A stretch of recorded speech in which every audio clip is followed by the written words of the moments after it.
that's why every Democratic elected official here in Southampton has endorsed me, whether it's Bridget Fleming, whether it's Sally Pope, whether it's John Bouvier. And that's why on the North Fork, we support people like Al Krupski and former Assemblyman Mark Alessi, et cetera. So all those who represented the East End know that I'm someone who has fought for the values of the East End and will continue to fight for the values of the East End.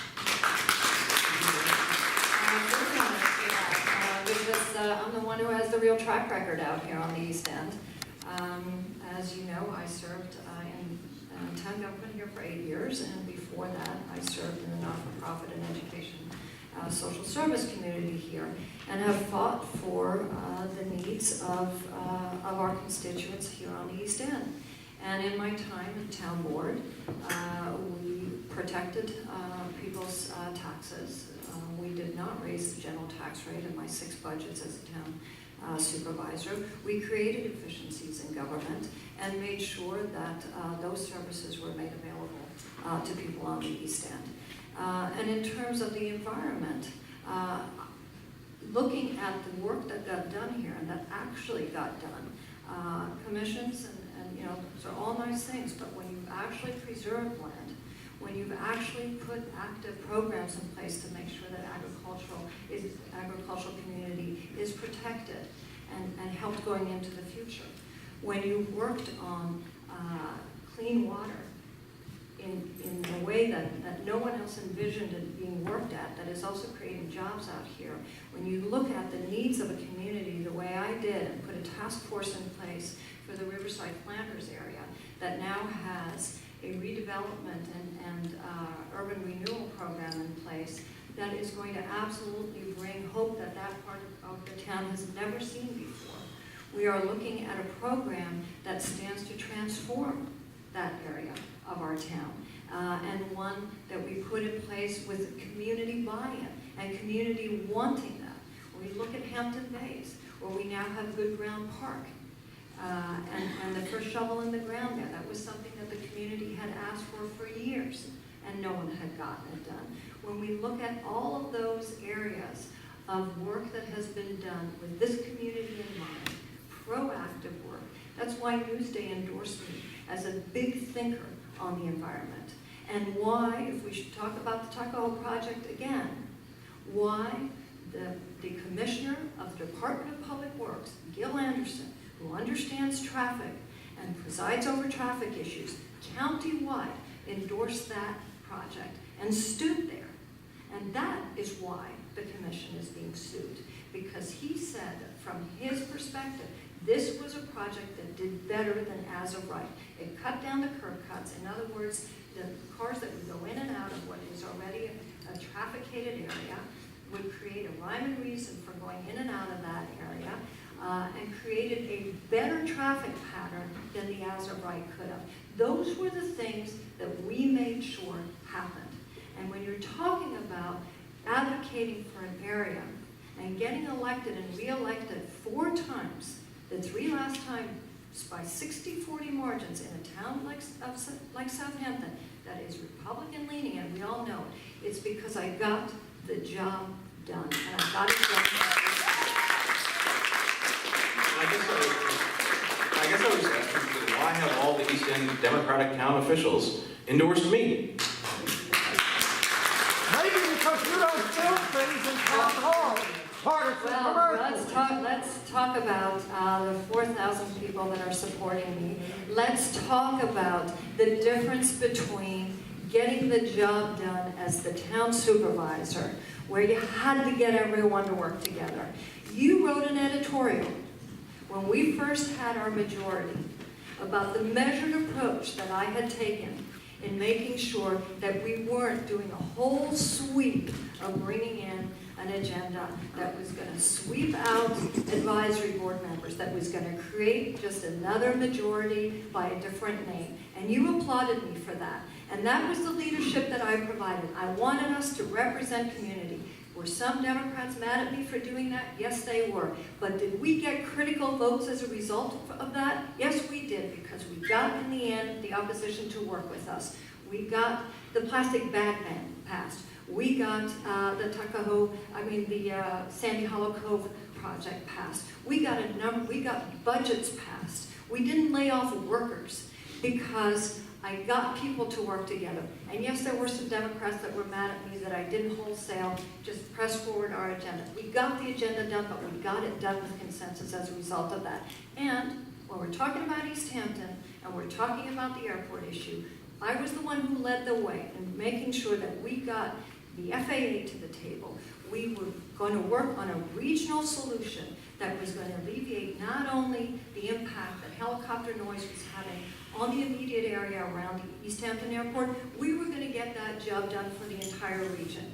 And when the East Hampton Town Board put out a resolution that was going to shut down the East Hampton Airport for 4 days a week, which meant that helicopter traffic was still going to keep coming over the North Fork. It was going to go to Montauk, it was going to go to Southampton Village, or it was going to go to Rusky Airport. And I said, I don't think that this solves the regional issue. Bridget Fleming agreed with me. Christine, yes she did. Christine Scarlato agreed with me.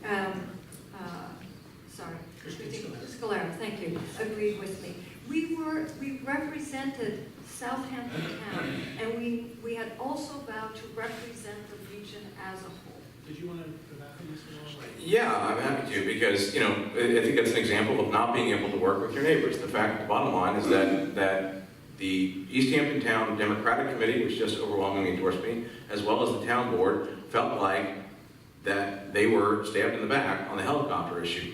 And quite frankly, there's no God-given right to land a helicopter on the South Fork. If the folks in East Hampton want to limit it, fine. If folks in Southampton want to limit it, fine. But there's no reason why, simply because East Hampton wants to make changes, that necessarily Southampton needs, or the Southampton supervisor needed to say no to that. The problem is that, quite frankly, this continues to be an issue. The helicopter issue, while better because of the 2 resolutions that have been allowed, that were adopted by the East Hampton Town Board, but were and would have been allowed by the courts, has made it better. It's very important that we make sure that the FAA keep their nose out of this issue with regard to the East Hampton Airport. It's their airport. They're putting reasonable restrictions on it, and I believe they should be allowed to do just that. Yes, because this is a regional area, and Christine and Bridget both got up with me at that public hearing. All 3 of us got up and said, we need to understand the impact on Southampton residents as if this proposal goes forward. That was all we asked for. And we also spoke to the fact that what happens to the rest of the region. And the fact that the FAA was shut out of this as the result of a bill that Mr. Zeldin put in, which now has, because it's all caught up in court, which we also were worried was going to happen, now the judge is saying, well, I can't make a decision without the FAA here. What I will do when I get to Congress is plant myself outside the door of the FAA, and I will not leave there until they come back to the table and work with us on a regional solution. And there are several. We've talked about them. We've talked about extending the northern route so it goes way out around Orient Point, up Plum Gut, and make sure that those helicopters stop impacting the North Fork, that they stop impacting every single one of these airports. Those are the types of regional solutions that we offer. And that is why Jim Doherty on Shelter Island Supervisor has endorsed me. That's why Fred Thiel has endorsed me. That's why several other county legislators, Bill Lindsay has endorsed me, several, because they understand that this is how you get the job done.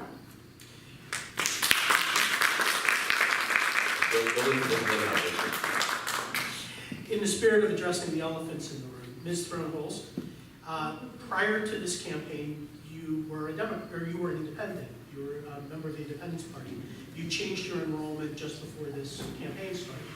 Why should that not be an issue for Democratic voters? Well, I think first of all, my track record, my life work, the fact that I was a registered Democrat for many years before that, and the work that I got done, the progressive agenda that I've stood for, and the results that I have gotten on that progressive agenda, and the Democrats that have supported me, Kirsten Gillibrand, Tim Bishop, Steny Hoyer, I'll go down the list. and they've endorsed me because they know I have lived the life and the work of a Democrat and pushed forward a progressive agenda that this town had never seen before. And I think it also begs the question, when Rich Schaefer, who's the chair of the Democratic Party, asked me to run for the town board, at the time I was unaffiliated, independent, call it what you want, when most people know that living out here, getting a job out here, it was very hard to have a D next to your name. I never thought I was going to run for office. I had a family to support, myself to support, and he asked me to run, knowing what a good Democrat I am, and that I could actually get elected here and get that job done. And I continue to do that. I think there's another question here. National Democrats don't seem to have a problem with Bernie Sanders seeking that nomination. Bernie Sanders is a registered independent. I am a registered Democrat, and for the majority of my life, that is what I have and will be. Did you want to address this at all? Sure, yeah, thanks. So, first of all, I was a Democrat out here when it was hard to be a Democrat out here. It matters what party you're in. It matters what your values are. And there's a reason why virtually every Democratic elected official in this district has endorsed my campaign. There's a reason why the Brookhaven Town Democratic Committee and the East Hampton Town Democratic Committee have endorsed my campaign. It's about being true to those values always. Always. And it's, I'm not a Democrat of convenience. I'm a Democrat of conscience. Right? It's something I've believed in. I've worked in since I was 17 years old. As I said earlier, I literally registered to vote when I was 18. As a Democrat, I've been involved in working to build the Democratic Party. It matters that we build the Democratic Party out here in Suffolk County.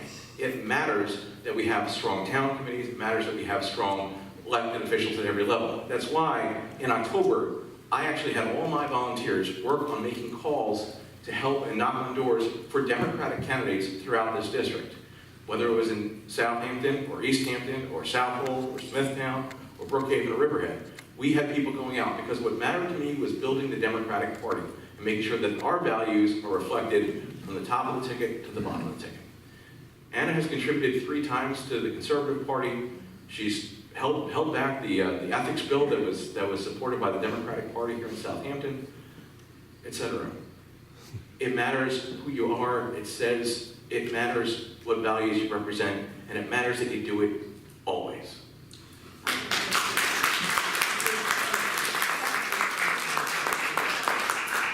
Again, you are what you are, and I am a Democrat by the results. I am a Democrat by how I live my life. I am a Democrat by having pushed forward the most progressive agenda that this town has ever seen pushed forward. And I was also the one that led the way so that the Southampton Town Board is now for the 2nd term in a row, the first time in its history, under Democratic majority leadership. And that has never happened before. And why? Because I presided over a progressive agenda, but in an inclusionary way. And that is what this country needs, is a progressive agenda, but that brings people and other legislators into that process. And that is what America wants to see today, is result-oriented, inclusionary, proactive, and progressive governance. That's what I stood for 8 years and got the job done. I want to bring this to a close. We're just about done as far as time here, but I want to ask you each a really tough question to end on. The presidential candidates, the presidential primaries took place earlier in New York and in Suffolk County. And on the Republican side, Donald Trump received 73% of the Republican primary vote in the 1st district, which was actually higher than he received in what was considered a landslide victory at the state level. Neither of the Democratic presidential candidates really did that strongly. It was their Suffolk County results. I believe Hillary Clinton actually finished slightly behind her statewide pace. Is it possible that with Lee Zeldin's election, this is just a district that is more conservative now, and that means that it should have a conservative person in the House of Representatives? Yeah, absolutely not. We are talking about, we're talking about a narrow sliver of folks who voted for Donald Trump. Let's never forget that. Yes, the turnout was higher than they've had in the past, but I mean, he also had two guys running against him who hardly campaigned at all out here. I was at Patchogue when Donald Trump spoke. I was part of the protests against him. I went there with my family because I wanted to show my kids what we don't need in America and why it's important to stand up. No, seriously, why it's important to stand up to those who are demagogues, why it's important to stand up to those who would take us backwards. And we can all go through the litany of things that Donald Trump is wrong on. We don't even take us another whole conversation. But the bottom line is that Lee Zeldin is very beatable. This district is one of only 5 in the country that voted twice for President Obama, but has a freshman Republican member of Congress. It's been listed as a toss-up race by various prognosticators, etc. When I got the Independence Party nomination a few weeks ago over Lee Zeldin, that meant that I have a 3 to 4% advantage over him in November. When I get the Democratic nomination, he's going to be scared because that combination, the Democratic Party, Independence Party, and hopefully the Working Families Party, etc., is going to be able to beat him in a year when the Democrats are going to turn out to beat Donald Trump. And as someone with a record in national security, we haven't talked about my work in national security, as a record of someone who's fought corporate fraud, as a record of someone who's created jobs and stood up for environment, I am proud and look forward to taking that record against him and that fight against Lee Zeldin in November. This is a district that, yes, elected President Obama twice. This is a district that is overwhelmingly in support of Senator Gillibrand. This is a district that Congressman Bishop held for 12 years. And this is a district where I, running on the Democratic line, won 3 re-elections by 60-40 margins. This is a district that votes for individuals that they believe serve their needs and have a track record of serving their needs. And this is a district that turns out in presidential years in ways that it doesn't in midterm years. When Lee Zeldin won that election in 2014, he won by less votes than he lost to Tim Bishop 4 years prior when he ran against him the first time. So that tells you who came out to vote in 2014 and who didn't come out to vote and will come out to vote in November this year. So that's very important. But this is a district that looks for people that have a track record of bringing people together and getting the job done. This is a district, too, where a congressional race has never been won or lost because of the independence line. It has added and subtracted some votes, but Mr. Bishop never won or lost because he did or didn't have the Independence Party line. And that has always been the history here. Now, I got the Women's Equality Party line. Now, he's challenging me on that. But this is a district that votes overwhelmingly middle of the road, looks for people who have a track record of serving and have a track record of getting the job done. And that is a track record that only I have. And I also don't have a track record of having served on the LIPA board and voted for utility rate increases or been in charge of storm recovery before LIPA and walked off. And Lee Zeldin is going to make mincemeat out of that. If you think he had fun with a fireworks permit with Tim Bishop, what do you think he's going to do with that? Y yo hablo español. Y eso es un distrito donde eso es muy, muy importante. Tenemos que trabajar con nuestros vecinos hispanos y tenemos que saben que nosotros estamos aquí para trabajar con ellos. And that is why I am going to beat Lee Zeldin in November.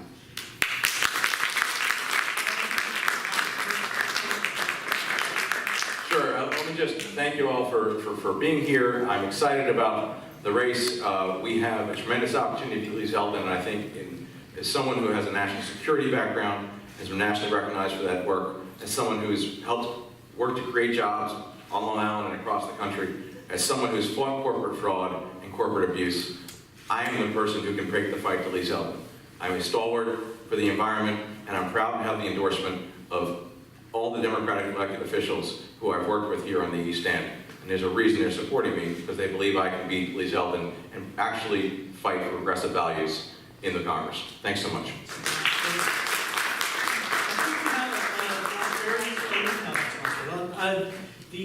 We had a very illuminating and I think pretty animated conversation, so I hope you all join me in thanking Mr. Fourm and Mr. Cologne for being here. Thank you all very much.